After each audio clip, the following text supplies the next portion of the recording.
All right, cool. Tweeted. And I'm going to retweet it as well. Oh, I'm hungry. We're doing 2 episodes today. Fuck.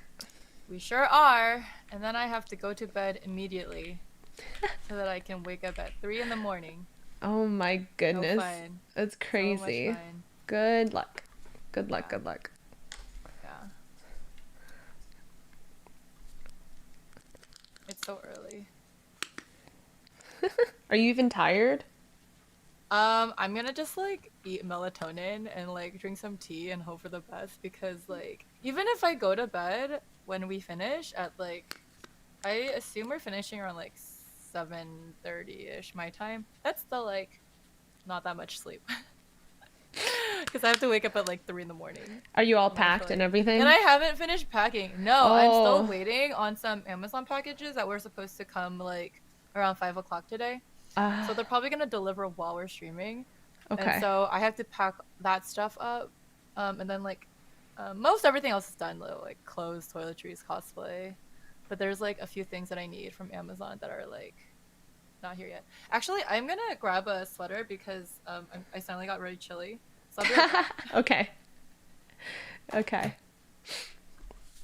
I have a lap warmer. Its name is Oolong. And he's been on my lap for like half an hour. He's super cute. He's such a nice boy. So he's gonna be here for a little bit. I don't know how long. I don't know how long he feels like staying on my lap. Little sweet Oolong, I love you. You're so cute. How you doing, Leon? Kate Payne, Tangirius. Today's the final Heaven Officials Blessing episode, and we're gonna move on to Scumville and Self-Saving System after this. Okay. It's like very cold in here because it's so hot outside. Oh no. Yeah. Dude, there's been like power outages because it's like the heat is so bad. Oh, Crazy. that sucks. Like, I didn't know that was possible. Well, but, yeah, because people probably running their ACs all at the same time. Yeah. And the power grid is like, I can't. I literally can't. All right. Okay, I'm good though. Cool. So today we're going to be talking about the extra chapters, which I'm really excited about. Yeah. I reread them recently. Yeah. Yes. Same. I read them yesterday so that I could prepare for today's recording. Oh. And they're so... I forget how like cute it is because it's just like everything is fine in the world. Like everyone is happy. And now they're just like get to do silly things. I know. Because there's no like villain right now. Exactly. I wish there were more extra chapters. It's not enough. Me too. It's not enough. Yeah. It's not enough. And it's mostly... It's like... Let me look at it. It's 1, 2, 3, 4, 5. There's 5 stories. It's not enough stories for me. I want like a dozen. Yeah. Although the amnesia one is like it's 4 parts and it's so long, but like these like when I was reading these, I was like these feel like fan fiction. They're just like random one shots, and they just like they're like completely like different from the rest of the main story. Like they just kind of come out of nowhere. They just like have all these different storylines, and they're just so cute. It just kind of expands on their relationship. Yeah. Versus like having to deal with like, you know, end of the world stuff. Really yeah. Cute. I just wish there were more. I know. I love her writing style so much. I want more. Oh my gosh. Yeah. So let's get started. I guess we already started recording. Just so you know. Okay.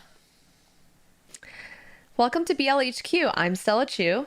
I'm Jenny Belly. This is our weekly podcast breaking down the danmei web novel Heaven Officials Blessing, written by MXTX. We deep dive a few chapters at a time, discuss themes, cultural backgrounds, and our overall reactions.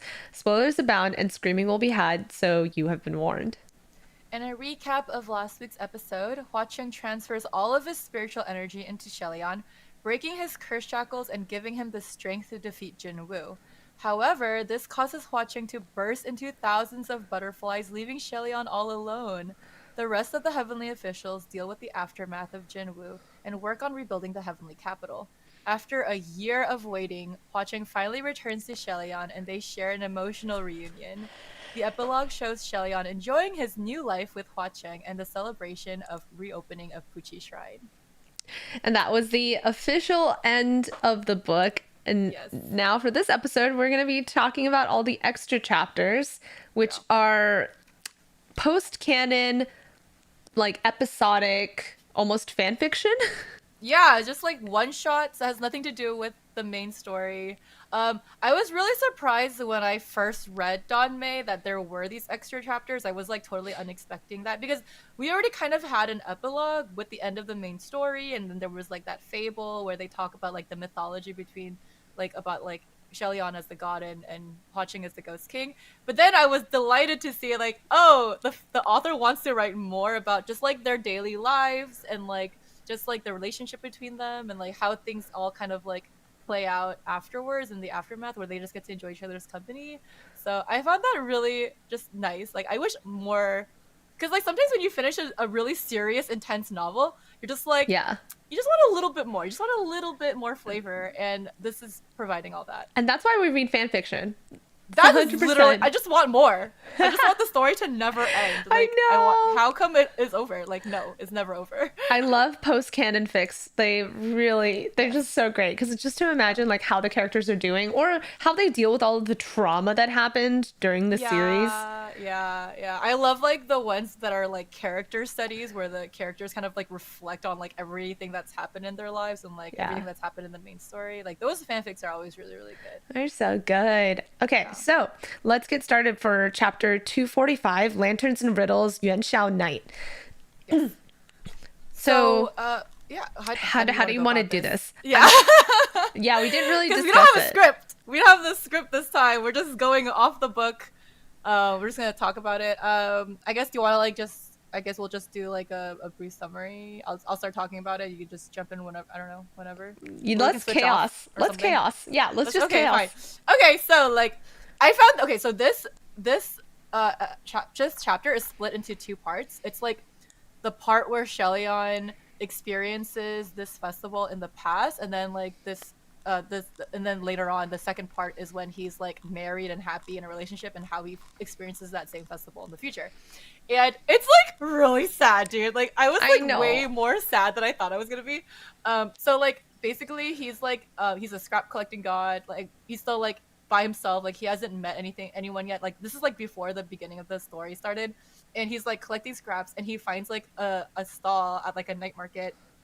And it's like a festival. It's like a family festival, and everyone's like eating together in groups. Like everyone's like enjoying. What is it? Yuan Shao? It's Yuan Shao Festival, and everyone eats tangyuan on Yuan Shao Festival. So everyone's eating tangyuan, which is like it's like a bowl of sweet soup. It's like a dessert. So what it is, it's a bowl of like ginger syrup, and then you put these like glutinous sesame balls like in there. Okay, yeah, so they're like mochi, but it's really like gooey. It's not like what you imagine Japanese mochi to be, which is like dry and powdered. So they're little balls. Soupy goop. Yeah, so these little balls, it's there. If you look up pictures of it, tangyuan. So it's like glutinous balls, and when you bite into it, there's like black sesame in it. And sometimes people will color it different colors. Cute. Yeah, and the soup is so tasty. It's like really happy, like when you eat it, like it makes you really happy because it's warm. It's like sometimes it has like you up. peanut powder or sugar, like red bean paste. It's like all different kinds of fillings. Okay. Yeah. So it's like very, very sweet, and it's like kind of like a dessert because Shellyon says when he was a prince, when he was younger, his parents and would like eat it with him at festivals, but he was a really, really picky eater, and he was like, I don't like that, it's too sweet. So he like never ate it. But it's been a really long time. It's like his parents are dead. He's like wandering the earth by himself, and so he like comes across this street card. He's like, I will order a bowl because I don't remember what this tastes like, and I want to remember the flavor. Except like he looks really pitiful. Like he's wearing like dirty robes. He has like a bunch of trash with him, and everyone is like, what the fuck is this guy? Yeah, it's homeless man. Yeah, and he like hasn't cultivated like a thick skin yet, so he's sort of like embarrassed by everything, and he's like all alone, and like literally he's also so broke that he can't pay for the bowl of soup that he ordered. So like the stall owner is like, bro, it's fine, just like go home to your family. Like why are you by yourself on a festival? Like you should be home with your family. And he's like, I have no family. Yeah, he's like, oh, you're so pathetic and so pitiful. Here, just take the soup. You're so Go pathetic. home. It's so sad. And then like the last line of that first section is like he still doesn't know what the taste is like. Like he even though he's eating it, like he doesn't have like the nostalgia because like he doesn't feel happy. Yeah. And then flash forward to like Mm-hmm. the future, and like it's like after the end of the book, and like Haching and Xiaolian are like married and happy and whatever. And they are it's the festival again, and the ghosts are all celebrating by like having these like lantern riddles. Yeah. And the lanterns all have words on them. And so so they challenge like Shelian and Huaten to like solve the riddle. And these are all like idiom riddles, or like not really idiom, but like wordplay Yes. riddles. So the way that it works Like is you would have to understand Chinese to like, Yes. understand these riddles. So Chinese in its own way are hieroglyphs, and hieroglyphs are made up of pictures of things. And so let's say like they're trying to use one word, and one word is made up of like 4 different hieroglyphs. And so the riddle will be something like the beginning and the end, or like just the hat. And so you have to like imagine when you're drawing the word, like what is the hat? Take What is it the out. beginning? What is the end? Yeah. Right? And then you merge it with a different word that they're insinuating, and that's the result. And so like it's very complicated. It's kind of like if we took like sentences, like proverbs sentences, and then we only took like the first word or the middle word or the end word, and then created a new sentence with like Like other you just take the idioms. letters of each word and like create a new word. Yeah. So it's kind of like a cipher in a way. Yeah. It's like a puzzle. And so the ghosts created these puzzles for Xiaolian to solve, except like they're being really cheeky because like the first 3 answers are my husband Hua, and Xiaolian is like, oh, let me guess, the answer to the 4th one is going to be Chung. So like the answer is my husband Hua Chung. Yep. And like the ghosts are like they're embarrassed, and Hwaching are like, I swear this, I didn't tell them to do this, like I didn't put them up to this. And then Xiaolian's like, oh yeah, if you did it, it would say my husband San Long, not my husband Hwaching. So they have this really cute moment, but they're like going through this like night market festival at the Ghost City, and Xiaolian sees that there is that bowl of the sweet soup from earlier, like from the past, and Hwaching notices that he was like looking at the stall. So when they go back to the temple, Hwaching like prepares 2 bowls so that they can eat it together because they're a family.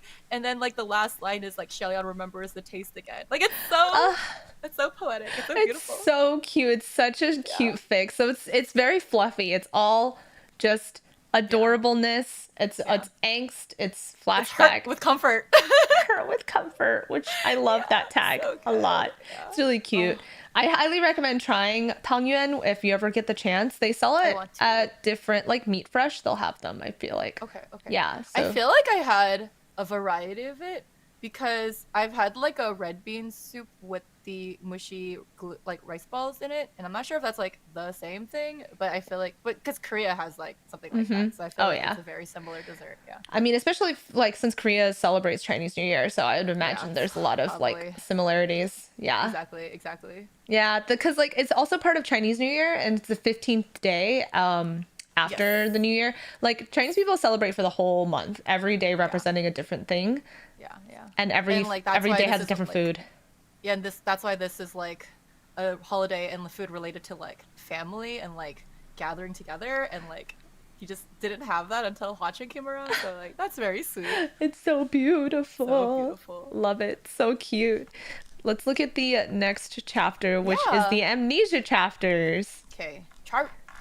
So 246, 247, 248, 249 are amnesia's part 1 through 4, and it is a longer arc. So like she split into 4 sections.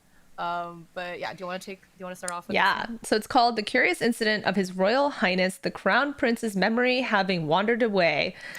What a long title. Big Hua Hua picks up an amnesiac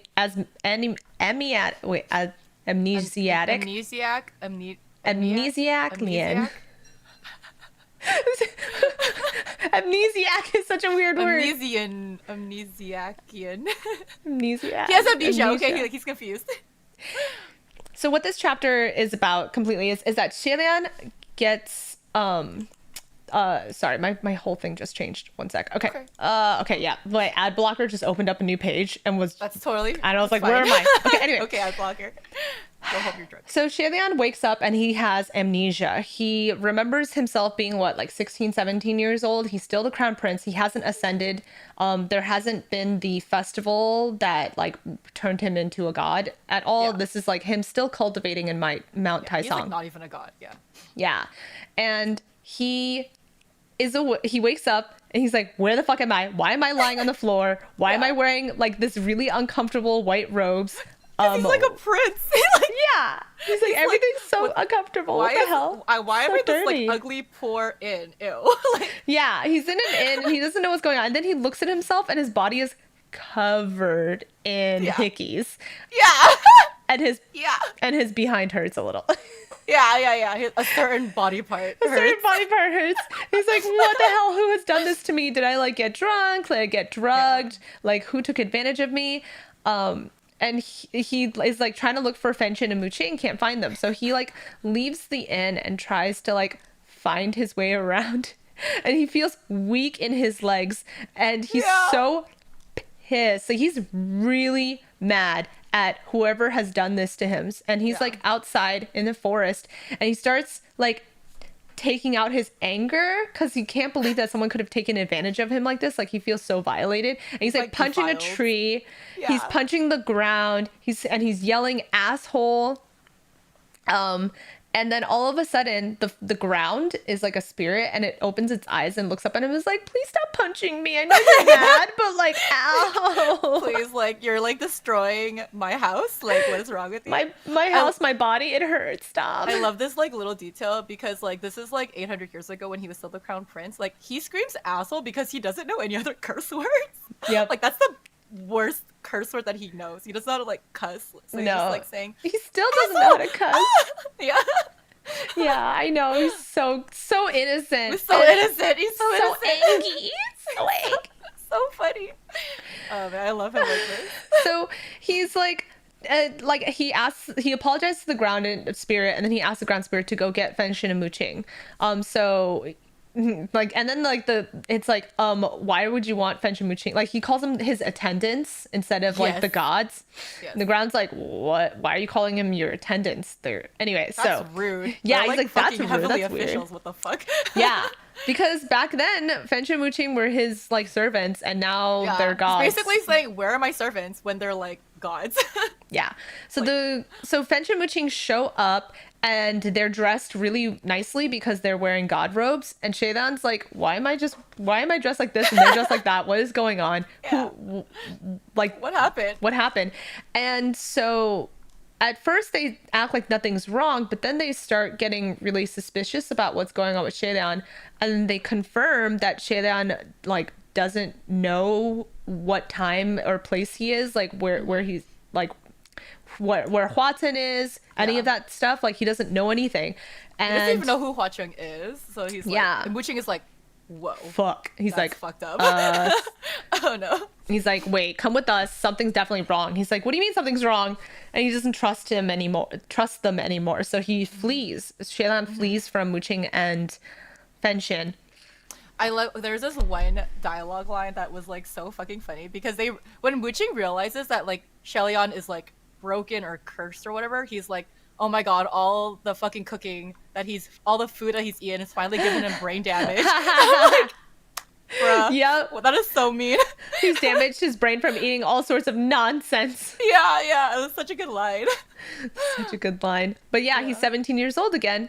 And so Shaylan completely like dashes away and is gone. Also, Shaylan doesn't have any cultivation power. Like for some reason he doesn't have access to his spiritual powers at all. He thinks that because he lost his virginity, he no longer has spiritual powers. So he's like super pissed. He's like, holy crap, someone like defiled me and now I have no superpowers. And like I'm in these itchy robes, like what the fuck's going on? Like, and so no one upset. knows who I am. Like Muqing and Fenchen are imposters. They're so weird. Yeah. Why are they acting like? Who the fuck is watching? Like Who the why fuck are they is talking Hua-Ten? about him? Yeah. And Muqing and Fenchen are like panicking and being like, okay, we have to tell Hua-Ten about this.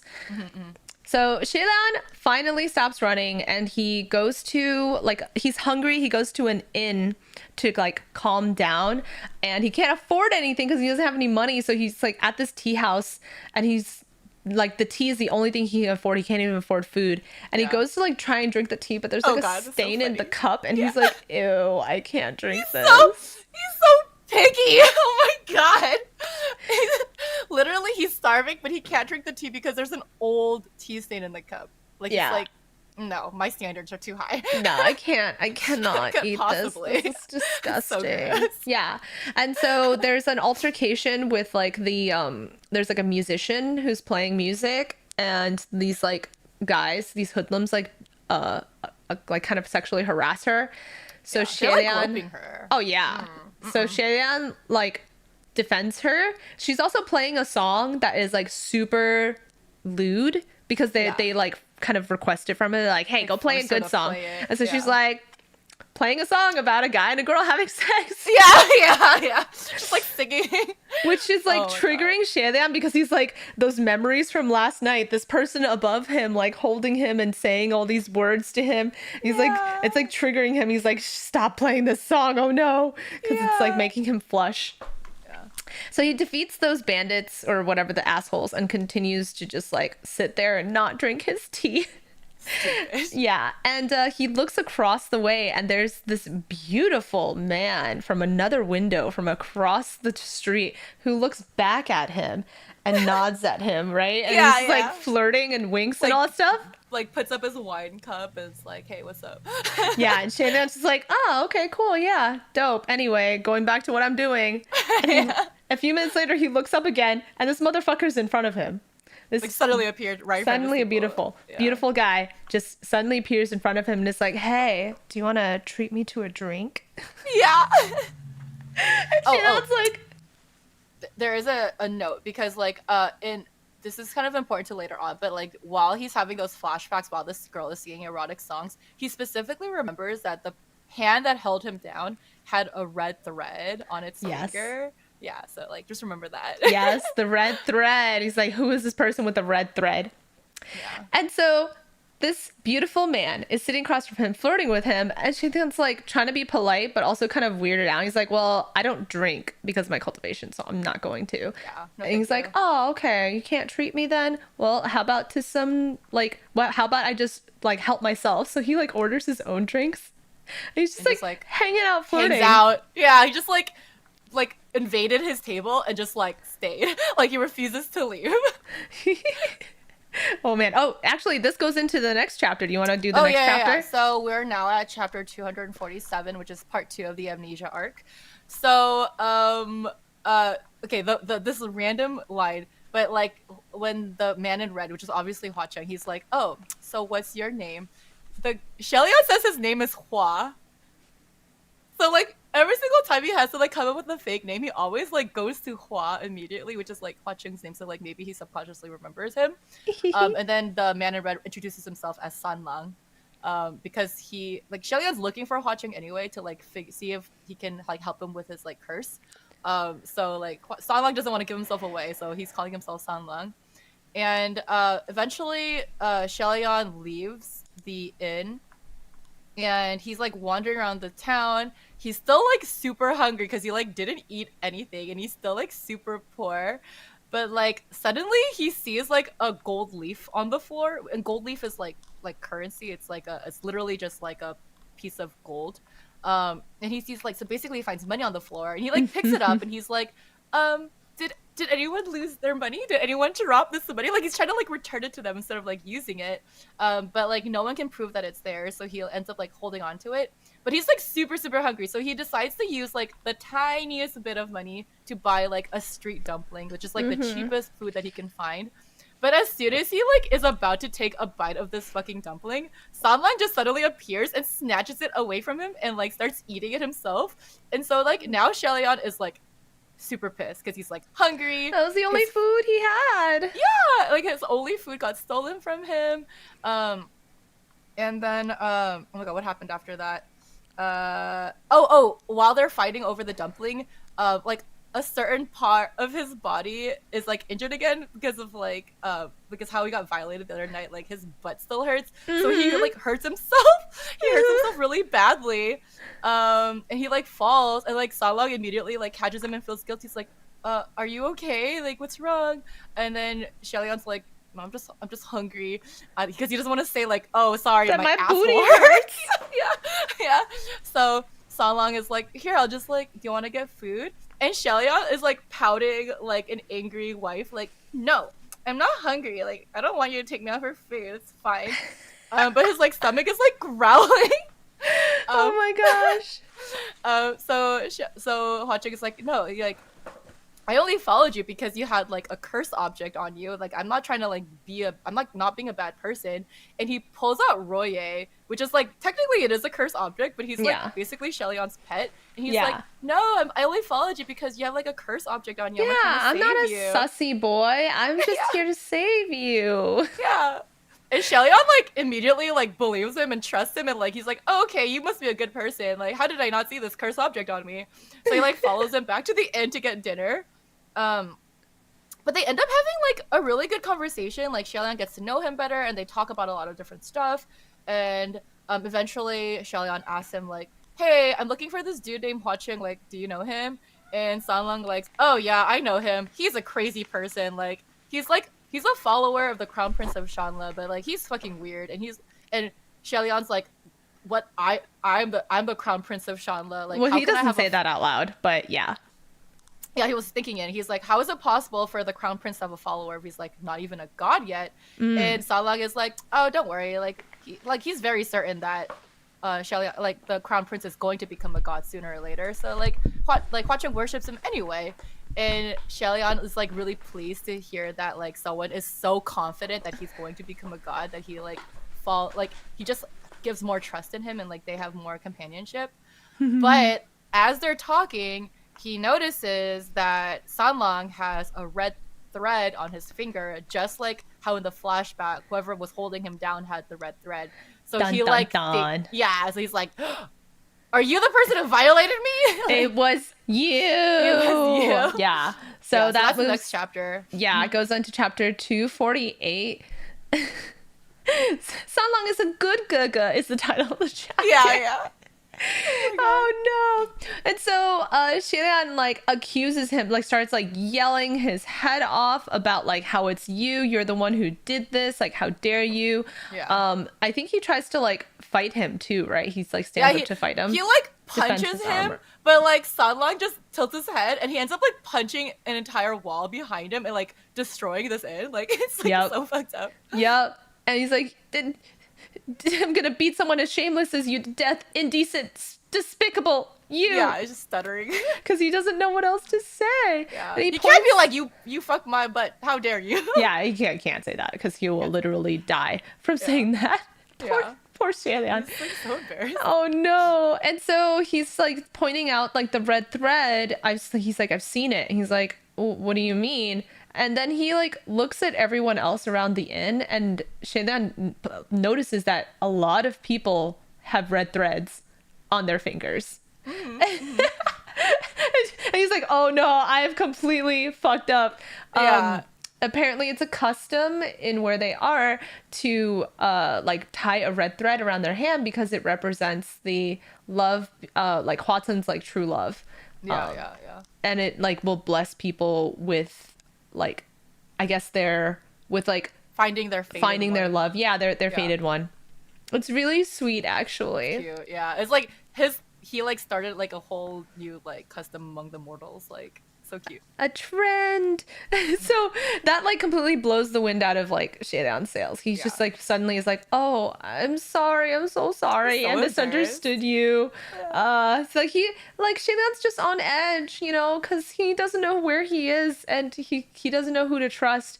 And twice Salang has proven that he can be trusted. Yeah.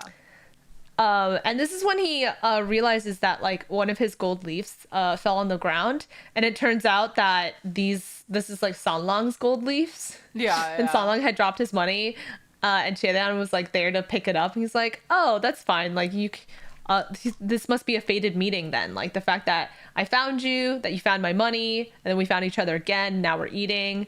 Like we're It's all supposed meant to be here be. together. Yeah. Yeah. And so let's see what happens next. They leave the inn, I think. Oh wait, no. First, Salong asks what Shellyeon's age is. Oh yeah, yeah, yeah, Yeah. yeah. Yeah, he asked him how old he is so that he could be like, "Oh, yeah, I'm a little bit older, so you should call me Guga." Yes! I love that. Cause like, why wouldn't he want to be called Guga? Like that's like his like secret wish. Like he wants to be called Guga. It's so cute. Yeah, it's so And like cute. Shellyeon's older than him. Like technically, like Mm-hmm. he's always been older than him. So, but right now he's like the mentality of a 17-year-old. So Salang is like, oh yeah, I'm older than you right now. So like, you should call me Guga. Call me Guga. Dude, I love that. I So love cute, that. so That's the only cute. thing that Watson lied about the entire time. Yeah, he's so sneaky. He's so sneaky. Oh Yeah. man. Okay, so then let's see. Oh, then they go back to his house. Straight for 2000. First meeting, 17. Okay, there we go. I'm trying to remember. Okay. They go back to the which house is it? To Sanlang's house. Paradise Manor. They goes back to the Ghost City. So are they in the Ghost City? And I think Shayna that they're can't in the tell. Ghost City because they know Hwa-Chung's trends, like that, like he has a red thread on his finger, and like the innkeepers. So when they broke like the wall, like when Shellyan broke the wall, the innkeepers went up and were like, are you gonna like pay for this?" And then Hwa-Chung's like, "Don't worry, I got it." And then they were like afraid, and like so they moved him to a nicer room, like a nicer table after that. So I feel like they're like, maybe Yeah, I they think know what's going on. I Yeah. think they're in the Ghost City. And so yeah, they go back to Sanlang's residence, and it's a beautiful, elegant mansion, which is like perfectly fine for Xielan since he's Yes. a rich He has boy. taste. He's like, finally, not a disgusting inn. Yeah, yeah.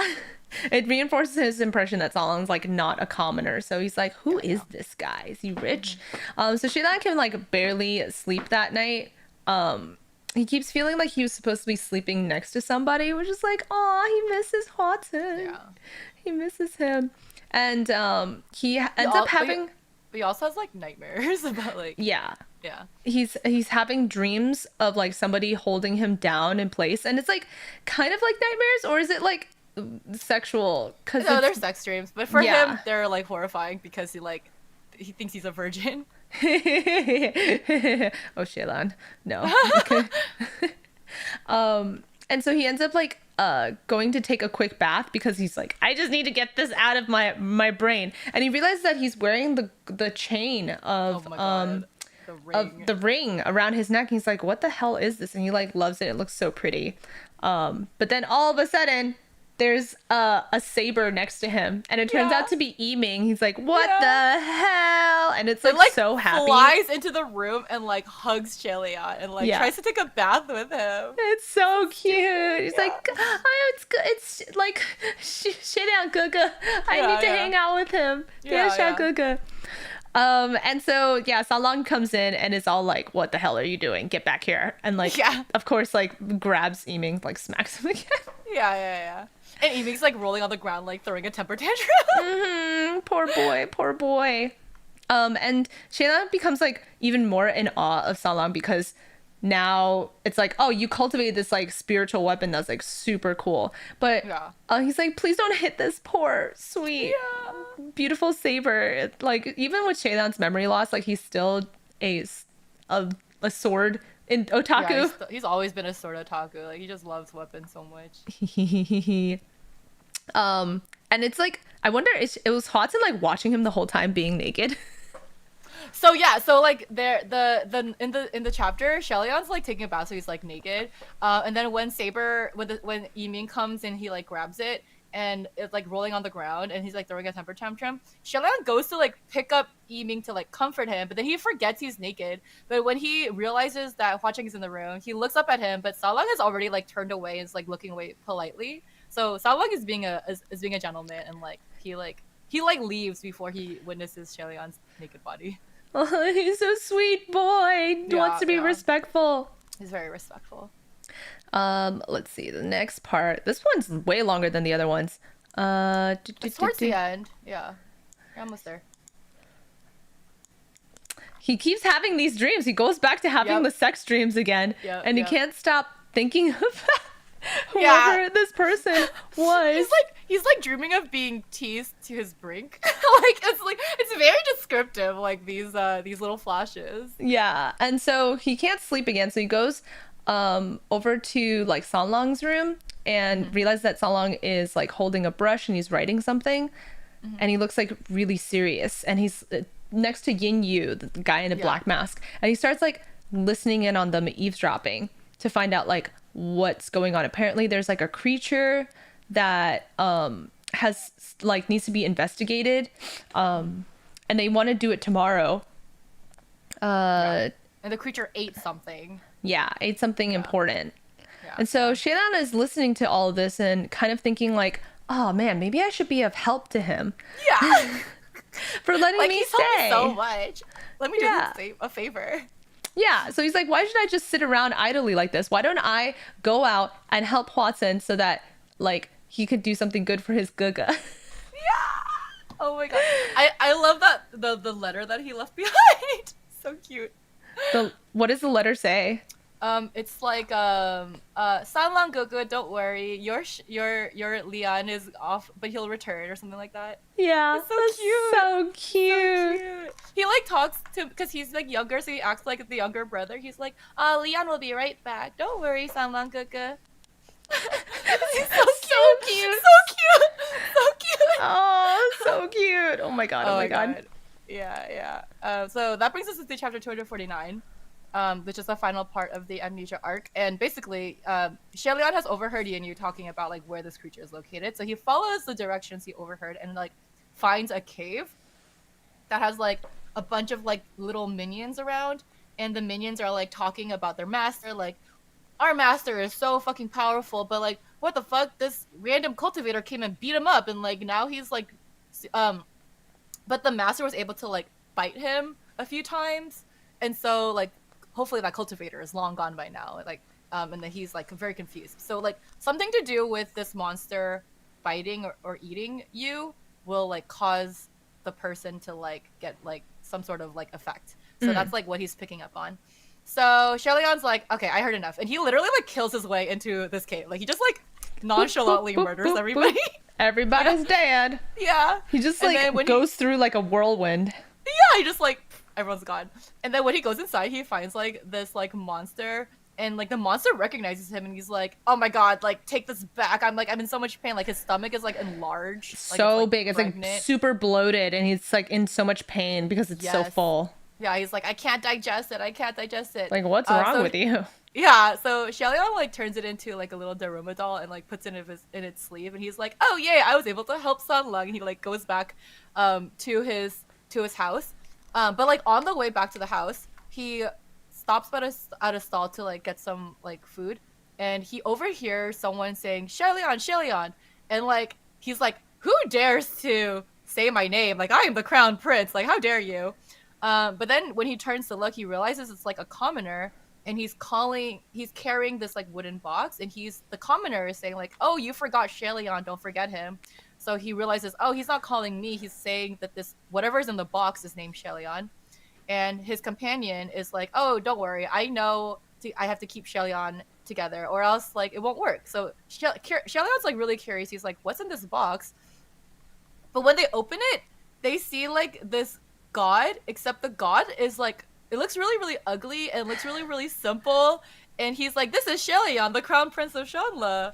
And Shelion is like so offended. Like, why did you make me so ugly? Like, he doesn't say me, but he's like, why did you make the crown prince of Shanla so ugly? Like, why does it look so like pitiful?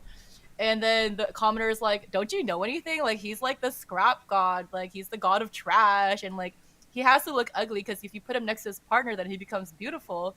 And Shelion is like, he realizes, like, as they're having this conversation, he learns that, like, oh, so, like, 800 years have passed since the fall of Shanla. The crown prince of Shanla also became, like, a scrap god of trash. Like, everyone in the kingdom is gone. And he's like, so Shelion is like, shocked. Like he is like completely traumatized by this information. He's like, what the fuck? Where are my parents? Where's my country? Why am I like a pitiful god? Like where's my where are my spiritual powers? Like what's going on? So he's like running around like stressed out until Sanlang finds him and he's like, "Where have you been? I've been looking for you." And Shelion is like terrified because if this is the truth and 800 years have passed, then Sanlang knew this whole time and he's been lying to him about it. So he's like, "You're a fucking liar. Stay away." And yeah, and he's like, and Shelion starts to get like really scared. Like he's like, "Am I the reason my kingdom fell? Like, what happened to my kingdom? Like, what's going on? Like, how come I have like how come I became a pitiful god? Like, why? Where are all my believers? Like, what happened?" And Salong is like, "Don't be afraid, Your Highness."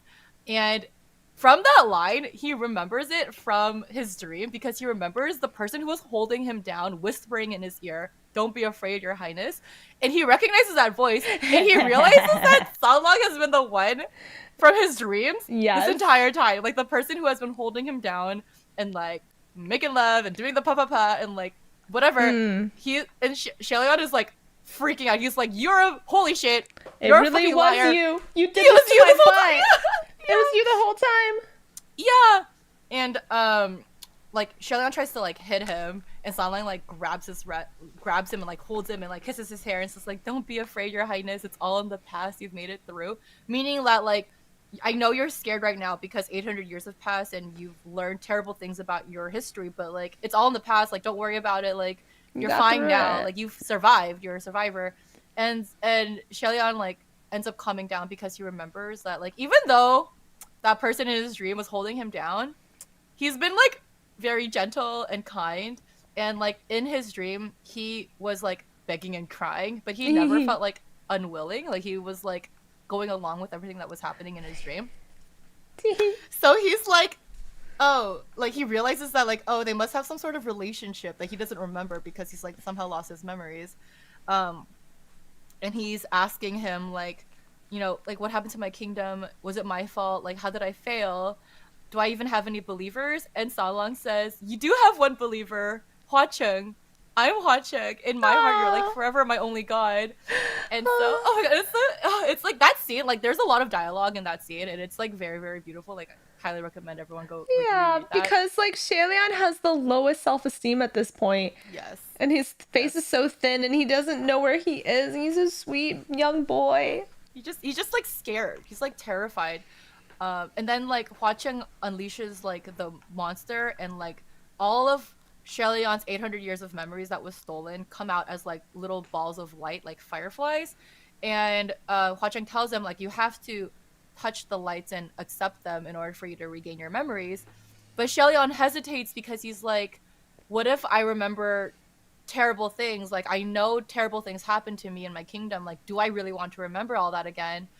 And he's like afraid, but Hua Cheng holds him and says like, "Don't be afraid, Your Highness. No matter how long it takes, I will always wait for you and you will meet me again." It's so beautiful because like he's like a 17-year-old child. He's wondering like, am I going to be the same person again if I like regain my memories? Like, am I going to have to like suffer through all these terrible things again? And Hua Cheng has like always been there for him, and he still is always there for him, like no matter what. So he like after hearing Hua Cheng like comfort him and reassure him, he trusts him and like accepts all his memories again, and he like remembers everything. And it's so sweet so that cute. like he had such a fear of like, well, do I even want this? Should I even get it back? Yeah. Like, and then he was fine. And It's fine. Everything was fine. it's so cute. And then he opens his eyes. He's like, "I meet you again." Yes. It's so cute. Oh my god. And they're just having a moment. But then the moment is ruined because Shelion's like, what's all that shit about the Guga? Like, what was all that? Huh? Why are you still holding on to this letter that I wrote for you? Oh my god, so funny. Yeah. He's like, "You need more discipline." Oh, Yeah. so cute. So funny. Guga, don't run away, all right? It's my fault, Guga. He's like, "Don't call me Guga anymore." It's such a sweet story. I really like amnesia stories. In fact, I recently went through a whole bunch of fan fiction that was just amnesia tags because I was so curious. I can talk about that later when we get into the off topics. Okay, I think I remember last week episode I was talking about like one that I read where about weighing in Lanchan and he like has amnesia, but then like they accidentally think he's married. Okay, I think I already talked about it last week, but very very good. Amnesia fics Yeah. are very good. Yeah. Love amnesia pics. Love it. So that was the amnesia arc. Mm-hmm. Next we have Demon King's bedtime story, reading material for children. This one was so silly. This So one's so silly. it's so fluffy, it's so cute. And at first I was like, this doesn't feel canon because it starts off with Watson was ill.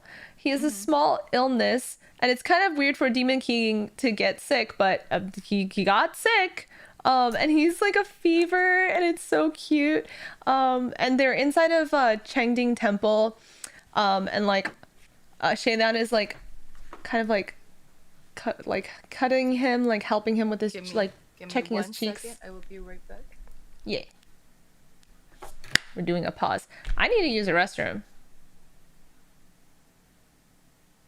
I'm also hungry. Dude, look at the amount of plushies that Jenny has behind her. What the hell? She posted a picture of how many there were. It was a ridiculous number. I think she needs to start selling them and getting rid of them because this is excessive at this point. I don't even have that many plushies.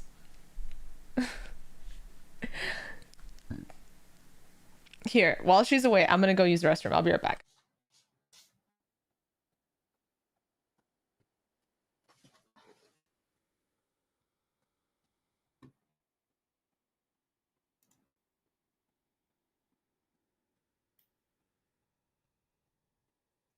Okay. Okay. Kate says you better know that. You know that Hwacheng kept that letter forever? I know. It's like his prized possession. Because when else is he gonna have a letter where Xiaolian calls him Guga in his own handwriting? So cute, so cute. Um, oh no, Carador, I'm early because we're recording 2 episodes today, and I have a flight to catch tomorrow morning, so I have to wake up at like 3 a.m. So we decided to do an early stream today for the podcast. So yeah, sorry about that. I do announce on my Twitter, about like the podcast schedule, and like recording schedule. So if you are curious to see like when the schedule is, like check Twitter posts because that's when we announce it. Sorry, I was getting a migraine, so I had to switch to earplugs. Oh no! Yeah, yeah, yeah. I went to the restroom. Okay, good. Potty break. Potty Good, good, break. good. Okay, sorry. What do you want to? What were you saying? Okay. Let me just remember what this chapter was about. Okay. Um. If you don't remember, I can recap this one. You can do the next one. Yeah. For some reason, my brain is like, what was this chapter about? Oh yeah, sure, sure, sure. Okay. So, chapter 250, Demon King's bedtime story. This is a fic where it's a sick fic. It's like basically Hwacheng is sick and Shelion is like really, really concerned because Hwacheng never gets sick and he has like a fever. But Shelion is like, Hwacheng is using this time to like take advantage and like be a brat. He's like whining and saying like, "Guga, you have to take care of me. I'm so sick. I'm tired. I don't want to practice lines today." And Shellyan's like, "No, you have to practice your calligraphy." And Hwacheng's like, "But I'm sick." And Shellyan's like, "Okay, fine. Like maybe I'll read you a story instead." And Hwacheng is like, "I don't want to hear stories about like the heavenly officials. Like they're so boring and heavenly officials are stupid." And Shellyan's like, "Oh, well, this one's not about heavenly officials. It's about a ghost king and an immortal. I think it's about us." And Hwacheng's like, "Ooh, it's a story about us? Okay, we'll keep going." So basically the rest of this chapter is about like it's basically Shellyan reading the fanfic. Or reading the fanfic. Reading the It is it's fanfic. a fanfic. It's a fanfic. Someone wrote a fanfic about Yes. yeah. So he's reading this and it says like once upon a time there was a ghost king who waited many, many years. And he was very lonely. So he asked an immortal god, like, "Where can I find a wife?" And the immortal said to him, "Your wife is on a mountain wearing bridal clothes, and she will arrive in a wedding sedan." And so the Ghost King goes to a mountain and waits patiently for many, many years for his bride to come. Meanwhile, there's a scrap god who is very, very, very poor, but very, very, very kind. And he sees a woman crying, and she's like, "Oh, what's wrong with you? Why are you upset?" And she says that, like, "Well, I'm about to go get married, but there is a terrible monster stealing brides. please help me. And so the scrap god, brings his two friends, a petty god and an irritable god. Like, I wonder who those people are. And they try to warn him, like, don't do this. Like, the Ghost King's gonna eat you. But the scrap immortal's like, it'll be fine. I'll just disguise myself as a bride and wear and go up in a bridal sedan, and I'll kill them. I'll kill the monster. No big deal. So so he goes to the top of the mountain in the bridal clothes, and he meets the Ghost King. But the Ghost King is surprisingly very, very kind, very, very gentle. He opens the sedan for him and brings him back to his house, saying, like, from now on, I am your husband and you are my wife. You can go anywhere on this mountain, except there are two houses that you must never enter. One house is a house full of treasure, and the other house is a house full of trash. In order to open, and they're covered by a barrier. And this is very, like, mythy, because he's like, in order to open the barrier in the house of trash, you must have many, many amounts of something from my body in order to break the barrier. Woo, something from my body. Something from your body, and like a lot of it. And the other thing is, you have to have something that you cannot touch from me that's very, very hot in order to open the treasure house. So Shellyeon's like, okay, that's really weird. So he goes to investigate, not the scrap immortal. He goes back to investigate the houses, and he hears screams of help from the trash house. And he's like, holy shit, are those all the fucking kidnapped brides that the monster has been stealing this whole time? So he tries to, like, open the trash house, but he has that barrier. He's like, okay, I need to find something. I have to have something from the demon's body in large quantities in order to open this barrier. First, he tries to, like, cut his hair, but the demon is, like, very observant. He's like, what are you doing? What's going on? What are you doing? And he's like, oh no, I wanted to kiss. I just wanted to kiss. So he's like, oh yes, we're husband and wife. Of course we can kiss. So he kisses him. And then the scrap god is like, saliva. That's, like, a thing from his body. So he, like, holds onto the saliva and he runs to the trash house, and he tries to enter, but it's not enough quantity. Like, only his head can enter and his body can't enter. So he's like, okay, so, like, I don't know what to do.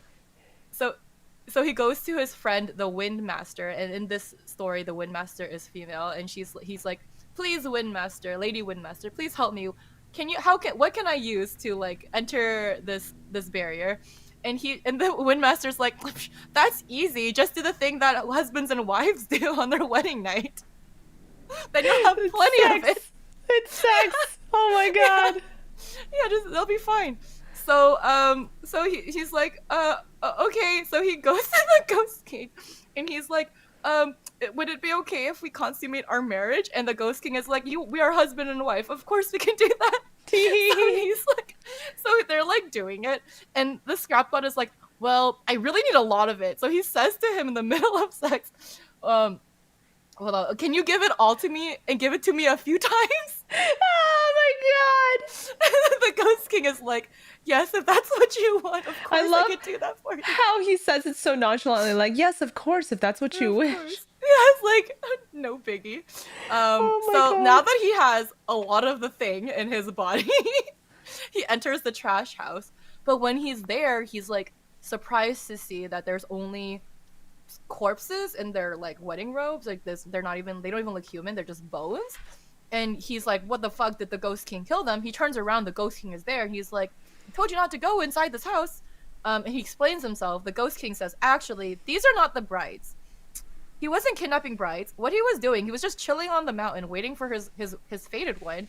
And while he was waiting, a bunch of, like, wedding processions came by. But every time the grooms saw him, they freaked out and ran away and abandoned their wives.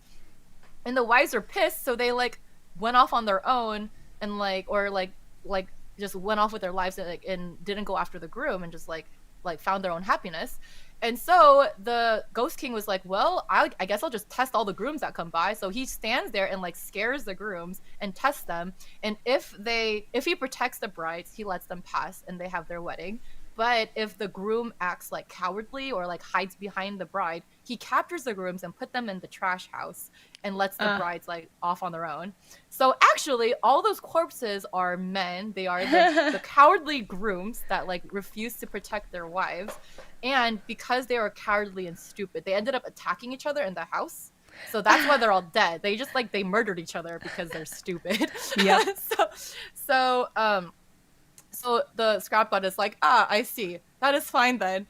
But just at that moment, his friend, one of his like god friends, sends him a communication array saying like, oh, watch out, like all the heavens are mad that they think that he's killing brides, so that all the heavens are bringing an army to attack him. And Shelion, or the scrap god, is like, oh no, we have to go to get the weapon from the second house that has the special weapon.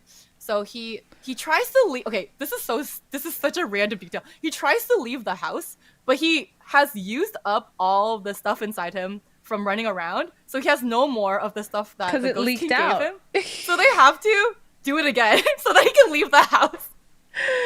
So like in the middle of this, they are like literally reconsummating their marriage. Yeah. So that he can leave the barrier. I don't know why the Ghost King didn't close the barrier. He's like, no, we just have to have sex in order for you to leave. Yep.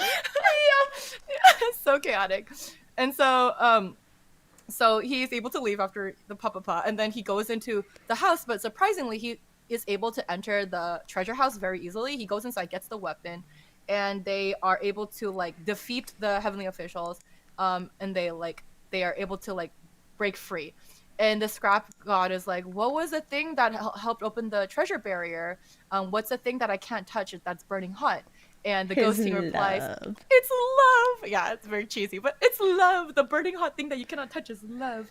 So that's the end of the fanfic, and Shellion's finishing reading the story, and he's like, what the fuck? Who wrote this? Like, why? Who wrote this? And Hwaching is literally laughing so hard that he falls off of his sick bed. And Shellion is wondering, why does this children's book have so many papa scenes? Like, that is not okay. and Hwaching, this is so funny. Hwaching's like, no, it's accurate. Like, I do call you Guga, just like the story. And I did find you in a bridal sedan. Like, that's accurate. And when we got married and we had sex, you did say ... like, you wanted it multiple times. Yeah. This is where his canonical cream pie kink. Fucking love it. Yes. Oh, so great. So great. I love it so much. Yeah, it's so stupid. It's so dumb. And at the end of this, he continues to read more. And it's funny because they'll mention that the book has yellowed pages, which basically means it's a yellow book, which is like a word they use for porn. They're just like, oh, it's a yellow book. It's a porn book. Porn. It's definitely, yeah. It's porny fanfic. It's porn with plot. Yeah, fanfiction. This is basically fanfiction within the universe. I know, it's great. It's great. I mean, she did that as a writer. She did that for Scumvillain and this. Yes, there's just canonical fanfiction. Fanfic and Scumvillain. I cannot wait for us to start Scumvillain. Oh my god! So funny. Scumvillain, yes. So funny. Yeah, we're recording episode 1 of Scumvillain today, so make sure you guys stay extra long. Yeah. So our next chapter 251, Thousand God Cavern. Lots of huahuas and nan-nans. This one is great. I'm glad I'm covering this chapter because I love this chapter so much. When I saw that was coming, I'm like, okay, it's a good thing we switched it because you should take over this one. This is so the plot. Good. So, you guys remember the Thousand God Cavern? Thousand God Cavern is where Hwaching was stuck in for like over a decade, and he spent every single day carving different statues of Shelion because he's like, obsessed with Shelion. his of them. believer who was very stalkery.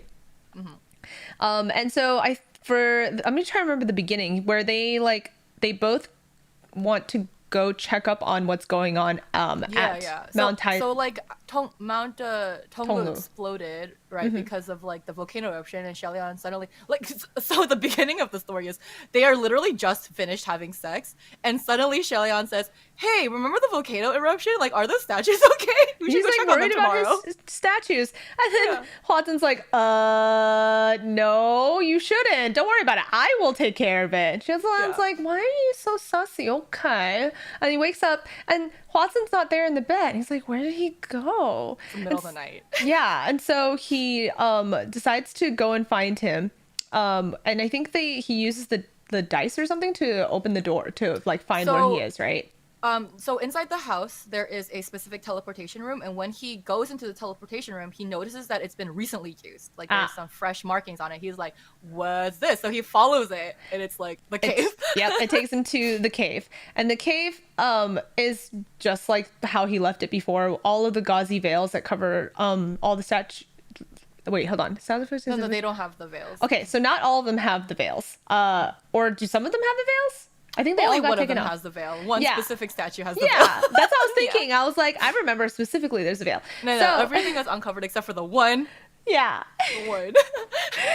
So, he's going around. He's like, oh, like, where's like Salong? Like, where has he gone? So he looks around to find all of them. He ends up like, noticing that a lot of like the statues are starting to move by themselves, and he thinks to himself like, oh no, it must be like very lonely for all these statues because he's very sympathetic towards them. They came to life because Shelion recently had sex with Hua Cheng and he got filled with spiritual power. So much spiritual power that he accidentally, like, his aura was strong enough to make all 1,000 statues suddenly come to life. Yep. They're all coming to life and he's like, oh, what do I do? And he notices that there's one of the Crown Prince Pleasing God statues is this one. Wait, what is this one? This one crying? Yeah, so basically he's like the Crown Prince the Crown Prince statue is like showing off his like show form, his sword form. Okay, and, so like, this isn't the crying one. No, this is the one that's like fighting and looks really cool. And but like he has no audience. Yeah, he has no one to like observe him and watch him. Looks kind of lonely. So he asks him like which direction that Hwaton has gone, and it points him in that direction. So he starts going there, and he like is so kind to all of his statues. He like bows to them. Cute. Many thanks to your highness. And so he ends up meeting another statue, and this statue is like crying and holding a jug of wine and is just like swigging it and drinking it. And Shaylan tries to snap the wine jar away, saying like stop drinking, but like there's nothing in the wine jar. It's just a statue. So the statue is stone. Yeah, he just is drunk for no reason. He's just drinking by himself and like crying. He's like trying to comfort. It's all right. It's all right. And it just gets so sad. He's like trying to comfort himself. And it points him in the direction of where Salong is. So he goes in that direction. And keeps going. He looks for him, and he ends up seeing that there's a statue that's on a swing, and the swing is like really cute, and it's like so sweet that's on swing, but no one's pushing him, and it's like kind of sad. So he goes and like pushes the statue, and the statue's super happy, so happy. And so he's like, okay, have you seen this guy dressed in red? Where'd he go? And so it points him in that direction. So he goes that way, and then he hears a sound of muffled pain. Like, what is that sound? Is it panting? And it turns out, do you guys remember that there was like it's the one on the bed, right? There's like this one statue that's on the bed, and there is a statue laying on the altar, but it's covered in a white sheet. Yeah, because Salong is like, no one must see this one. Yes, this one is not good.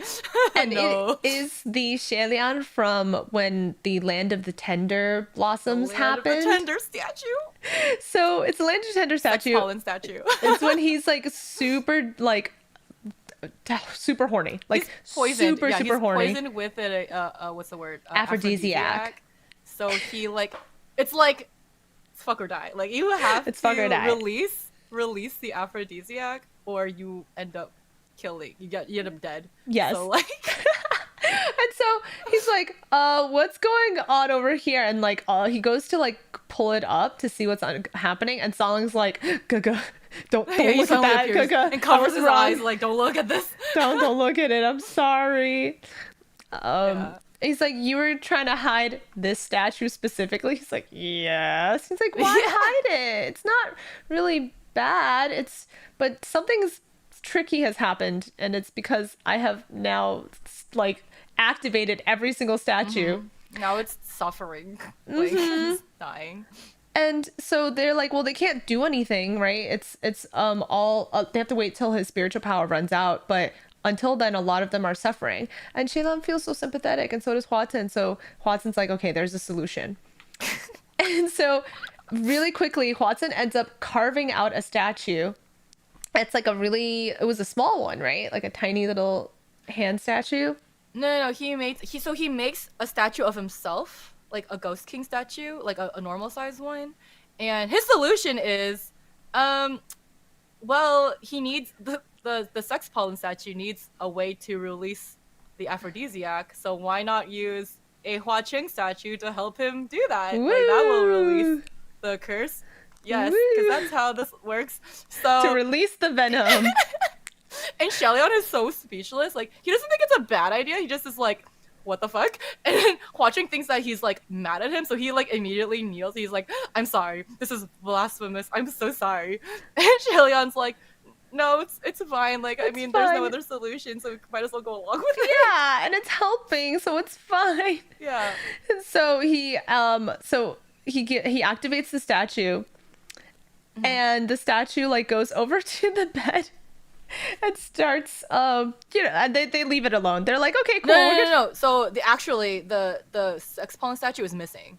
Oh, it's missing. Yeah. Fuck, I forgot about that. Yeah, so the sex pollen statue drew a teleportation array to look for help because when Shelion was stuck with the sex pollen, his first thing was like, I need to find Muching or Fengshen for help. So that's what the statue does. He draws a teleportation array and teleports to Fengshen's house in heaven. But he's like Okay, naked. I remember this now. Yeah, he's Yes. like naked. And probably with a huge boner. Oh my god. Yeah, so Shelion is like, we must go after it. He's running around heaven naked. Like that's gonna hurt my reputation. Like I don't want anyone to see that. So Hwacheng shrinks the Ghost King statue into a tiny thing and then takes it with them. Then they both go to heaven. And Fengshen's like, when he sees Shelion, he's like, I just saw something terrifying. Why did you run through here? Why was it like this? It's like, Like the there's a statue was so creature realistic that Fengshen thought it was him. and it's like it's a creature that's impersonating you. He's like, no, it's not. It's I can explain. Oh no. Did it escape? Where is it? It's naked and running around. Oh. Naked and wasn't wearing any clothes, and it's because Hwaton didn't carve clothes onto it, I guess. No, yeah, because like to be perfectly canon, like when Shelion was inflicted with the poison, he was like tearing his clothes off and shit. He was very naked. So Hwacheng's like, oh no, I must be accurate when I carve this corn statue. Like I have to make sure it is perfectly accurate. Oh my god. Yeah. And then what happens next? do you want me Yeah, to I'm go trying through? to remember. Yeah, this Okay. like parts of it I don't remember. Sure. Even No though I worries. read this like So last Fengshen- week. Yeah. So Fengshen is like horrified and he's like, what the fuck are you doing here, Ghost King? Like, can't be in heaven. And then the Ghost King is like, shut the fuck up. I helped build this place. Like, literally the heavenly Yeah. officials had to borrow money from Hua Cheng in order to rebuild the palaces and shit. So Hua Cheng is like, I can go wherever the heck I want. And then the statue runs out of Fengshen's palace and goes to Muqing's palace. And so they go over to Muqing. They go to Muqing's palace and Muqing is in his hall like, I just saw you. I just saw you naked. He's in my garden. What the fuck? So they go to the garden, and Shelion is like horrified to like see the statue of himself. So he like throws him into a hole, and then he takes the Ghost King statue, makes it big, and throws it into the hole too. And then they're like, "There's noises." So they're like, and Muqing is like, "What are you doing in my garden? What did you do to my garden?" And Shelion's like, trust me, like you don't wanna look over there, like trust, like you don't, that's nothing good. Don't go in there. Yeah, and Muqing's like, what the fuck did you do to my palace? What the fuck do you mean? And Shelion's like, I'm sorry, it was an accident, please forgive me. And so like, an hour later, the statues finally run out of spiritual energy. And Fengshen senses that like, oh, I definitely don't want to see this. So he just like guns it out of there. He's like, you guys deal with this, I'm leaving. And Muqing is like, this is my house. I have to like sanitize my garden and start like destroy it and start all over. But the statues have become one. Yep. Piece. So Hua Cheng takes them back to the cave. And then, okay, so this is kind of like the sentimental part, because when they return, all the other statues are like, oh, look, curious, like what's going on? Like they see the new statue where Mm-hmm. the two lovers are like embraced together, and they feel sad because they're all lonely. Like Yeah, they want the, their own Hwaton. They want their they own want a Ghost King. companion. Yeah. So what ends up happening is I can Shelian take and over from here. Hwa-Ching. I remember Oh this yeah, yeah, part. okay, okay. So what ends up happening is that Shilian's like, oh, it'd be so sad to like leave them alone, and Hwaton's like, okay, we can like fix this. So they go Yeah. around carving more statues that will accompany each statue in need, Yes. such as the one that was on the swing. He carves another statue to like help push him on the swing. The other one that's been crying and drinking, he carves one that will like console him and like take care of him while he's drunk. And the one Yeah. that's been like showing off all his sword forms, he has like a little baby Sanlang to like, or baby Hua Hua to be like, wow, you're Baby amazing.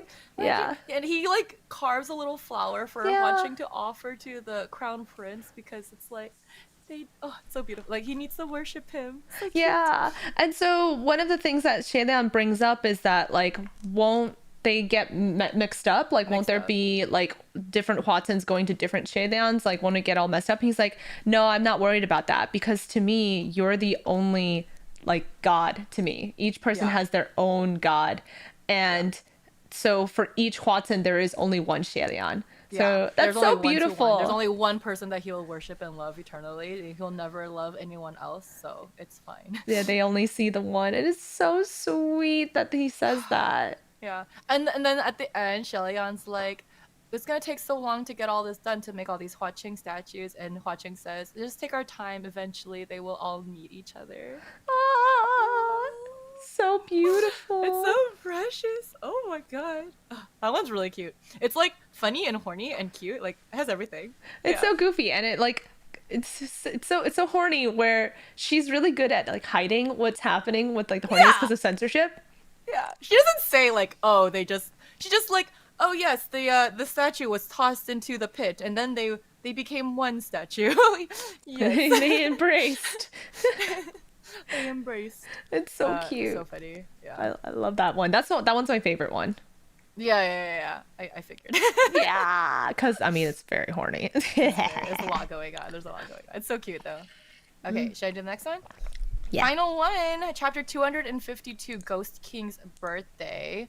So this is the one where Shellyan finds out that Hwa-Chung's birthday is coming up, because like everyone in Ghost City is like making a fuss, like talking about it, like, oh my god, what should we do for Hwa-Chung for his birthday? And Shellyan's like, holy shit, I don't even know when his birthday is. It's like coming up. I am completely unprepared. So he wants to get a present for him, like a very special present, because he's like the love of his life. And so the ghosts are like, what if you give him a love potion? And Shellyan's like, he doesn't need a love potion. He already loves me. yeah. And another ghost is like, what about a childbearing pill? And Shellyan's like, no, get that shit away from me. So he doesn't know what to do. So he goes to ask Fengshen and Muqing for help. And Muqing and Shellyan look to Fengshen, because Fengshen's the only one who has been in a relationship. And Fengshen's like, oh, I'm sorry, I don't know. Like, only gift I've ever given was a golden belt. And that golden belt technically didn't even belong to me. It was like Shellyan's, and I like re-gifted it. So like, I don't know if I'm the best person to ask. But Muqing is like, this conversation is killing me. Just to get it over with, he's like, just make him a golden belt, and just that's a good present. It's fine. But Shellyan's like, I don't have any more golden belts. And then Muqing is like, just make one then. And Shellyan's like, I don't know how to make a golden belt. And so Fengshen's like, Muqing, you know how to make a golden belt. Just help him make one. And Muqing's like, what the fuck? I'm not your servant. Like, you can't just like order me around. But he, of course, ends up helping him, like teaches him how to make a golden belt. So he teaches him like basically how to make it, but Shellyan does the embroidery and design all on his own. But like after he finishes the embroidery, Muqing is like, what are those two blobs in the middle of the belt? Like, it's so ugly. What is that? And Shellyan's like, it's me and Hwa-Ching. It's two people. And Muqing is like, why would you put faces on a golden belt? Like, that makes zero sense. And Shellyan's like, oh, I don't know. I thought it was okay. So he changes the design. He puts flower petals around the circles to make it look like flowers, but now it's like this ugly big blob. And he is like too embarrassed to like present this, so he has to come up with another present. So he goes to Shi Chuan, and Shi Chuan's like, "Oh yeah, I've seen a million treasures," because he's like, he used to be really really wealthy and he used to have a lot of treasure. So he's like, "Oh yeah, there's this like really really rare alcoholic cup, and if you drink wine in it, it absorbs the energy of the skies and the stars. It's like a really valuable, really expensive treasure, very hard to get." But as Shelion is hearing Shi Chuan like describe this cup, he's like, "Wait a minute, that sounds really familiar. Last week, I think I used that cup to drink water, but then he accidentally like tripped and like it shattered all over the floor and broke it." And Hua Wow. like was like, he was so concerned about that Shelion was injured, he didn't even care about the cup. Like he just like threw it away and it was like completely shattered. So and Shelion's like now realizing that that was like a very extremely rare treasure. He's like, "What the fuck?" And Shi Chuan's like, "Okay, if you don't like the cup, then what about this really rare calligraphy brush? It's made from like a super ancient animal. It has like a branch from a really rare like bamboo tree." And like as he's hearing him describe it, Shelyon's like, I think Hua Cheng already has that calligraphy brush, and he literally like kicks it around because he hates calligraphy, so it's like wasted on him. So like this entire time, Shi Chuan is like giving more treasure suggestions, but then Xiangyang's realizing like Hua Cheng literally has every single rare treasure, and he like uses them very pitifully. Like he uses them as like footrests or trash or like toys. Like he just doesn't care about his belongings. So Xiaolian like gives up and asks someone else for help. But like literally everyone is giving him terrible advice. Um someone is like, "Why don't you give him money?" But he's already rich. Paiming only knows how to give gifts to women, so like don't ask him.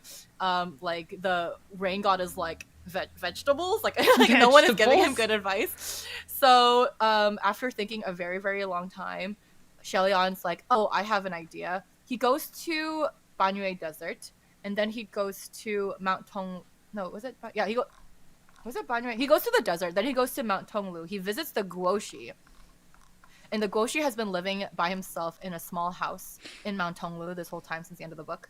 So he visits him and he's like, a long time ago in the city of Shanla, he once received a gift called the Key to Longevity, and it's like a locket that's full of spiritual energy and promotes like a long healthy life.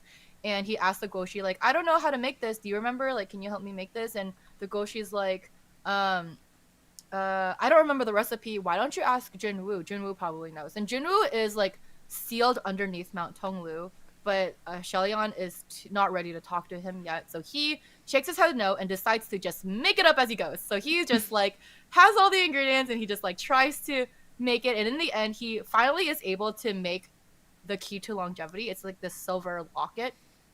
And the day of Hua Cheng's birthday finally comes around, and the entire Ghost City is like celebrating. There was a surprise party, and Shelion presents this Key of Longevity to him as like it's a necklace, and he's like, "Happy birthday, Sanlong!" But as soon as Hua Cheng touches Shelion, suddenly Shelion feels a stab of pain in his heart, and he's in like it's like agonizing pain. Like it's so painful that he can't breathe, and he like passes out from the pain. And when he wakes up, he sees that Feng Xin and Mu Qing and Hua Cheng are near him, but every single time Hua Cheng touches him, or every time he looks at Hua Cheng, he feels that sharp pain. So Mu Qing tells Hua Cheng to go outside, and as soon as Hua Cheng leaves, Xiaolian doesn't feel pain anymore. So they're like, "Oh, like where did you go? Somewhere you must have gone must have made you cursed." And Xiaolian admits that like, "Well, in order to get the ingredients for Hua Cheng's birthday present, I went to the grave of Function, the Guoshi Function." So back when he was the teacher of Lan Chancho, he was going by the name Function, and he was the Guoshi Function. And then after Lan Chancho's family got murdered, Lan Chancho like captured him and like killed him and sealed him in a not killed him, but he sealed him in a Sealed him coffin. in a coffin for 100 years with like a thing stabbed With a into his stake in chest. his throat. Yeah. Yes. So he had actually, when he was the Guoshi, he had used a silver mask to hide his identity. And because that silver mask was a really big part of his like spiritual power, like it has a lot of his spiritual energy on it, it's a very valuable mask. So he used that silver mask as the ingredient to create the longevity locket. So everyone goes back to the grave to see like what's going on. Maybe there was like a curse around the grave. But when they're there, they see Lan Chancho because he sensed that someone had disturbed the grave. And the grave is in a really terrible state because like no one has visited or paid their respects, because after Lan Chancho killed Fang Goshi, and like he buried him alive with a stake, with a stake in his heart, and nailed him to the coffin. He also ordered that no one is allowed to visit his grave, no one is allowed to pay their respects or like give him any offerings. So the grave is like very like full of weeds, like very dirty and very uncared for. And when Hua Cheng sees all that, he's like very upset. But Xiaolian says that it's fine. Well, something they're trying to like figure out like what caused this curse, that every single time Xiaolian is around Hua Cheng, he's in pain. And Hua Cheng tells Xiaolian to leave because he's currently in pain just seeing Hua Cheng in the same room. But Xiaolian hugs him and says, I don't care if I'm in pain, I don't care if I die. I'd rather die being in your embrace than being away from you. And like Hua Cheng is very like struck by that, by his admission. And after some thought, Wuqing realizes that when Xiaolian died and was staked to the coffin, his blood got stained onto the mask. So when the mask was taken out and used as a longevity locket, it like reenacted the resentment in his blood and caused it so that every single time his blood is rushing in his chest, or like every time he's overly excited or his heart is thumping really fast, he feels that stake from the coffin. Oh no. But anytime his blood is calm and like every time he's like very zen, like then he doesn't feel any pain. So that's why every single time he sees Hua Cheng or touches Hua Cheng, his heart is like beating so hard that that's what's activating the curse. So everyone's like, Xiaolian's like doesn't know what to do, like how can they fix it? And Hua Cheng immediately like crushes the locket, thereby destroying the curse, so that Xiaolian doesn't feel any pain anymore, because he'd rather not have the blessing of longevity if he has to see Xiaolian suffer. Yeah. Yeah. And Xiaolian's like, oh no, I didn't give you a gift though. And Hua Cheng's like, what you said is enough of a gift to me. Like you said that you rather be in pain than be apart from me, and like that's enough of a present. Yeah. And Xiaolian thinks that that's not enough. So he presents to him the golden belt. The golden belt. The masterpiece. Art. And Hua Cheng laughs so hard that he cannot breathe, even though he doesn't need to breathe. And he like kisses Xiaolian, praising him endlessly, but Xiaolian is like dying of embarrassment. He's like, please don't wear this anymore. Like, don't, please, I know it's bad. Like, please stop laughing at me. Oh, it's so funny. And then he, like, Hua Cheng promises that he'll wear it inside out so that like Xiaolian's artwork is not visible. I just want to see someone's rendition of this golden belt. It's two blobs with flower petals around their faces, because he transformed people's heads into flowers because it looks so ugly. Like it can't be good. It can't be good. I really want an artist to draw it so we can see just how lame it is. Yeah. It's blob. Yeah. Just a blob. Oh okay, man. But yeah, that's the end of all the extra chapters. We are officially done with Heaven Official's blessing, you guys. I can't believe it. This was a long episode. Yeah, it has been. I thought it was gonna be short. We covered like 1, 2, 3, 4. Covered like 8 or 9 chapters. Yeah. It's a lot. They were pretty short, but yeah. They were short, but yeah. How do you guys feel? Empty?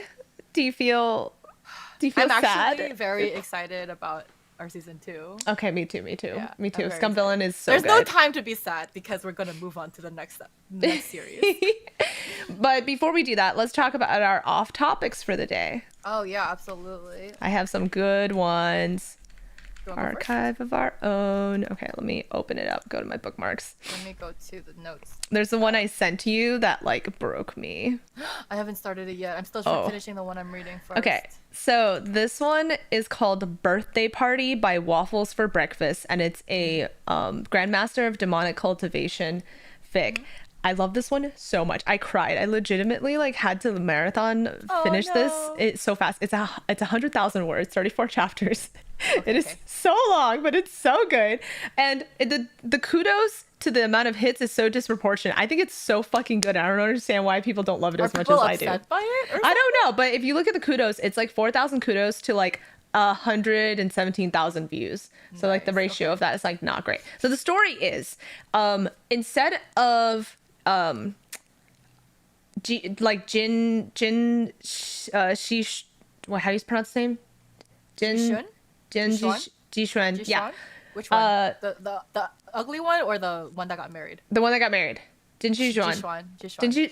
Yeah, it's about both of them. So instead of him dying at the path and getting his like heart stabbed out, Yes. Wei Ying actually ends up at the 1 month party and is like kind of standing there being really awkward, and like everyone around him is like talking shit about him and saying things like he stains everything he touches. There's just so much like shit talking, and he's just like trying to get drunk at this party about a baby, and he like the only person who wants him there is Jiang Yang Li, right? Yeah, And yeah. so he goes into the garden, and Jin Shijin, the like shitty cousin, comes up to him and is like, "Yo, Yingli patriarch, just want to apologize. You want to get a drink together?" So he goes to like give him a drink, pours him like a cup, and it like proves that it's not poison because he drinks it himself and it's not poisonous. But as soon as Wei Ying takes a sip, he starts bleeding from everywhere because the poison was in the cup. And it's like a fast acting poison. Like his lips turn black, his nail beds turn black, like dying. he's like bleeding from everywhere. And immediately Lan Zhan like comes out of nowhere and like grabs him, is holding him and trying to pass him spiritual energy. And the whole time like Wei Ying is thinking, oh no, I'm getting blood all over like Lan Zhan. I stain everyone I touch. Oh no, that's so sad. It's a self-hatred fic. I love it so much. Yeah. And so Lan Zhan takes him back to Gusu and like heals him. He also tells Wenning to go get Wenqing because this poison is so weird. So they escape, but no one knows it's because like the cousin had poisoned Wei Ying. Everyone thinks that Wei Wuxian got super drunk at the party about a baby and then like left out of nowhere after making a ruckus. No one saw him bleeding to death. No one saw him bleeding to death, just like 3 people. Yeah. So Wei Ying is like dying. This is a sick fic. Wei Ying is literally just like, as Lan Zhan's trying to pick him up and bring him over to Gusu, they had to land because Wei Ying is like blood everywhere, and he holds Lan Zhan's lapels and is like, "Please, I know you hate me, but I have one last request. Please take care of Ayuan. Like, please take care of the whole like everyone. Like, don't let them die. It's my fault. I'm disgusting, but." Like I'm okay. I'll just die like this. Please, That's just fine. like Everything is fine. my dying wish. And Lan Zhan's like, please no. He's like crying over him and everything. Stop talking. Oh, so sad. So they make it back to Gusu, and it's like it's really bad. Like what it's doing to him. Like Lan Zhan tries to heal him in the cold springs, but then it has an adverse reaction and ends up like stopping Wei Ying's heart for a minute, and Lan Zhan literally has to like give him like spiritual CPR, where it's like a defibrillator with spiritual power, and he's just like having his own breakdown because Wei Ying is dying in front of him, bleeding from everywhere. It's like the most gruesome death possible.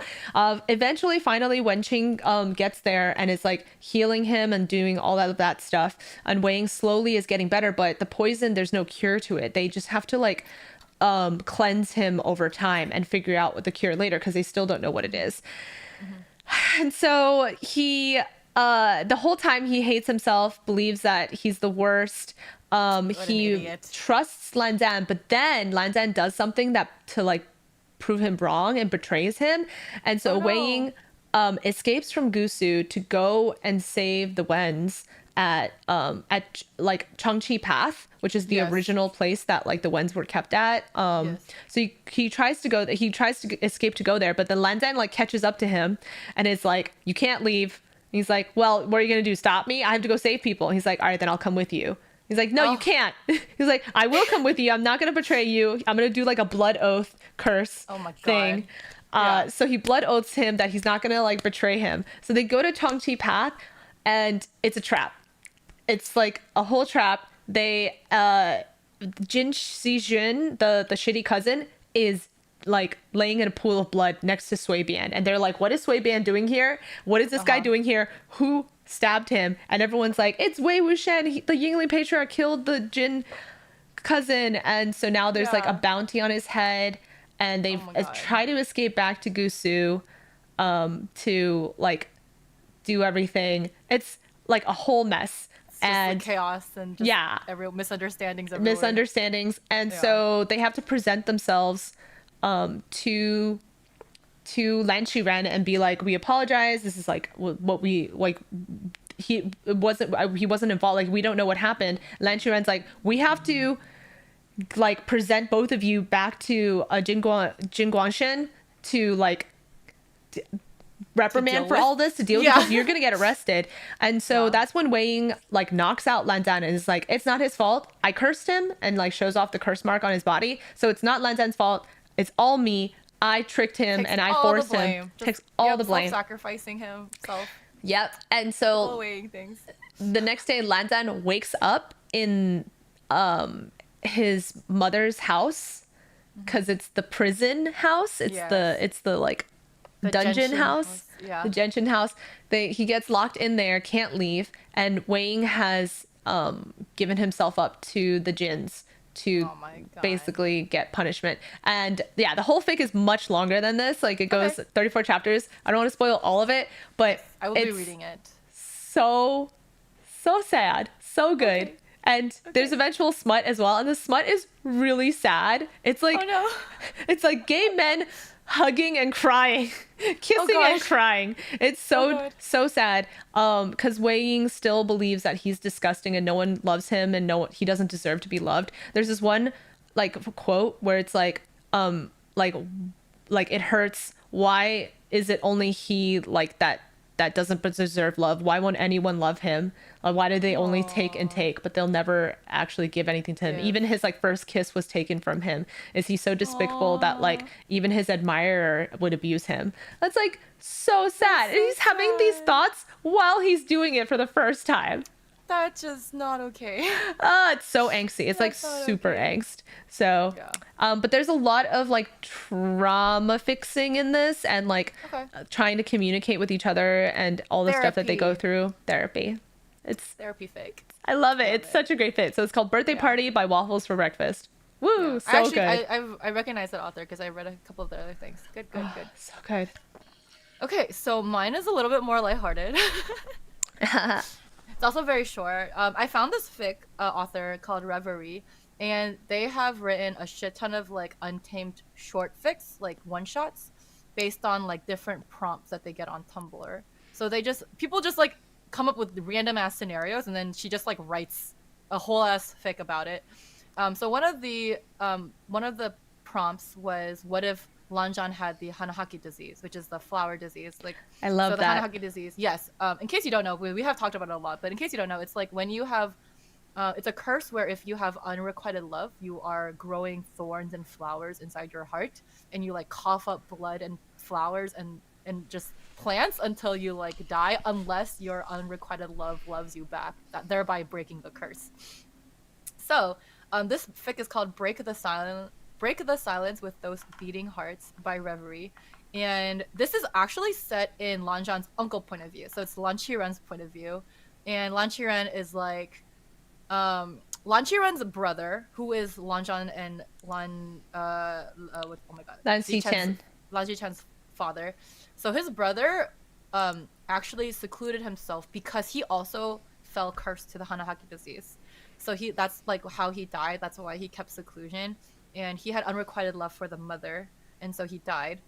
So that left Lan Qiren to like deal with the consequences, having raised his nephews as his own and like taking over the sect when he was supposed to be the younger brother. But he knows his nephews enough to know when something is wrong, and something is going on with Lanjan. He like his face is expressionless, but like he knows him better, and he notices that he is acting strange and really like he's like in pain, but he doesn't show it. And he observes him and realizes that Lanjan is like coughing into a handkerchief, and it's like blood. There's blood and flower petals, meaning he's been cursed with the Hanahaki disease. So he goes to find why do I keep forgetting Zichen, and goes, and they both confront Lanjan like, who cursed you? Who is it? Like who is it that you have unrequited love for? We can figure this out. Like, you have to talk to me. And Lanjan is like, it's pointless. He doesn't love me back. I'm okay suffering. I'm okay with my fate. And Lan Qiren is like, I am not allowing you to die like your father. Like, I am not losing my nephew. You tell me who it is right now. And right at that moment, Gremlin Wei is rushing through the window, making a bunch of noise and like causing chaos and destroying property. And Lanja like looks up and looks down, and Lan Qiren is like, please, please, Not him. not him. Anyone but him, please. Oh no. So like, even though this is like with a kind of like sad disease and sad prompt, it's actually really really funny because it's like Lan Qiren like in denial that his precious, beautiful, perfect nephew is like in love with this chaos gremlin, and he has to make the chaos gremlin part of his family in order to save his nephew. He's like, how could you have done? He's like, how did you let this happen? Lanchan, I raised you better than this. How could you have fallen in love with that boy? and Lanchan is like, Wei is honorable and smart and clever. How dare you? I love him. He's perfect. Yeah, I love him. Don't talk to me or my boyfriend ever again. Yeah. And he's like, if Wang, I know Wang does not love me, so I'm okay. I will go into seclusion. And Qiren is like, no, you will not be doing that. He orders like his other nephew. He tells like, go find scenarios to make them hang out and make sure he falls in love with him. And so they go to like the waterborne abyss case together because like he puts them on cases together. But that's kind of where the fic leaves it because it's like just a really quick one shot. But I love it so Lan much. Qiren's like eventual T deviation is just the best. I kind of like love Lan Qiren point of view fics lately because it's just like he's just done. He's just done with this, with everything. Like he just cannot do anything about anything. No. He has these like the two main characters will always fall in love, and he just is like a bystander. He's just like frustrated. Yeah. Can't do anything to stop it. These fucking horny teenagers, I can't get rid of them. Can't deal with this. Just gotta let them teenager and it's fine, I guess. Oh no. But yeah, that's so good. It's so funny. Yes, I love it. That's great. I can't wait to read that. Oh, so good, so good. All right. So now we're going to talk about Patreon and how that's doing. And it's lots of comments since last week, which is great. Awesome. So should we let's save some of them for... Oh, you're right. Yeah. So episode 2. Yes. Okay. So let's see. And the last time we read, okay. So on June 11th, episode 51, Abister 93 said, "Oh God, I'm not ready. Here I go." Yeah. Oh no. I'm listening to like the last episode basically. Yeah. And they made another comment after listening and was like, no matter how many times, in how many ways I experience these chapters, they wreck me all over again. It's so moving to hear you both go over them. Thank you for giving me yet another way to fall in love with this story. I can't wait for the extras. Oh my God, that is such a nice comment. Are you serious? Yeah, I know. So it makes me so happy. That is so heartwarming. I'm so grateful that you enjoy how we our spin do our content. Yes. Yeah. They also said, P.S. I thought about recommending the Muqing Roye fic. Then I thought it was too weird. I should have had more faith in you. You fucking recommended it. La la la. It was late. me. I've read so many fics. Even if you send me a weird one, I will not be phased. Like I've read so many dead doves. Like at this point, like it's fine. Whatever you send me, it cannot be weirder than the weirdest shit But don't send me anything OOC, okay? I still need them to be in character. In character? Yeah. Makes sense. So another comment, this is episode 51, Bottom Show. Kate Payne says, I always know I'm going to get a sweet fanfic where I learn to be a better person from Jenny. And then Stella has the smut and trauma I need. All bases are covered. Oh my God. That's a great comment. Learn how to be a good person. And then horny. Super horny, but sad at the same time. Oh my God, that's so funny. She says, funny. Oh my God, my heart's being barred is such a good fic. I love the fics where Lanzan is younger in the relationship. Plus, double dragon dick. Double dragon I live for Lanzan's double dragon dick. Woo! So funny. Yes. Yes, love it. So thank you guys so much for leaving those comments. If you don't support us on Patreon, please do. Please do. Please support us. Yes, we also shout out our C2 tier. Yes. Which, here we go. Okay, so here we go. Our C2 tier, they support us by donating the most to our Patreon, and we get to shout them out during the stream. So thank you so much, Owl. Thank you so much, FaceBoy23. Thank you, Kita. Thank you, Kate. Thank you, George. And thank you, Rob. Thank you guys so much for being our top tier patrons. We really couldn't do this show without your support. So I really appreciate the support. Thank you. Make sure you follow us on Twitter where we post a bunch of cool Stuff. retweets, cool fan arts that we retweeted. So much fan art lately. I get notifications. Just a lot of notifications. And do we have a quote for today? Yes, I picked one out. I really like this one. And as Hua Ching said, you saved me. I've always looked at you. In my heart, you are forever my only God. Beautiful. It's devotion. It's devotion, man. Thank you guys so I'm much gonna for be sad listening. not talking about Hua Ching anymore. Oh my god, yeah. Well, we just have to read fanfics. We have to read more fanfics. More Hua Ching fanfics. He's so good. He's such a great character. Anyways, yeah. All right, bye guys. Cool. So that was the end of that Yes. that stream. That was episode 52. End of season 1! Season 1 is done. Woo! Congratulations, us. We worked so hard. We literally job, worked so us. hard. Oh my god, every week. Yes. Good job, team. Yay. We did it. Okay. Season 2, though. Wow. Yeah, so now we're going to stop the recording on YouTube and then restart it, and it's going to be Scum Villain Self-Saving System. So you guys get ready to restart the stream. Chapter 1 Yeah. of the English translation.